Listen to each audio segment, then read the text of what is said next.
දසත කතා පැතිරුණ සතුටු සිනා ඉහිලුණ තම පෝත රසවිඳින්න පුංචි ක්ලියෝ එක්කුණ නානානානා මතද රත කෑමත් දෙනවනේ මේගොල්ලෝ මට මෙහෙමවත් කෑමත් දෙන්නේ නෑ අනේ උහින්දලා හමත් දවසක තමයි දෙන්නේ. ඒගොල්ලෝ නම් හදාගෙන කනවා. මේ බලන්නකෝ ඔයාලට පේන්නේ නැද නිකන් මම පැත්තෙන් බලන පොඩි මන්ද පෝෂණ ලොක් එකක්. මේ ගෙදර කාටවත් මේක කොට තේරෙන්නේ නෑ අනේ. මට කන්න දෙන තුත්තම තුත්තයි.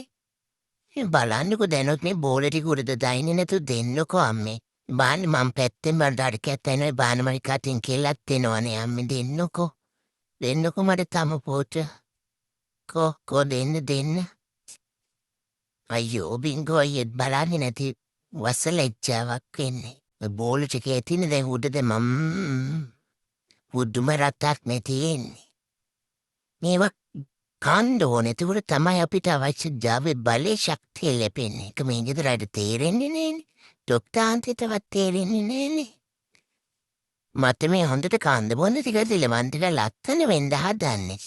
සැලොන් එකට ගිහිල්ලා පොඩි ෆේෂියල් පාරක්වත් දාගන්න ඕනේ. දැන් ඉතින් මං කොල්ලෙක්වත් සෙට් කරගන්න ඕනේ නේ. මගේ කාලේ වයසත් යනවනේ.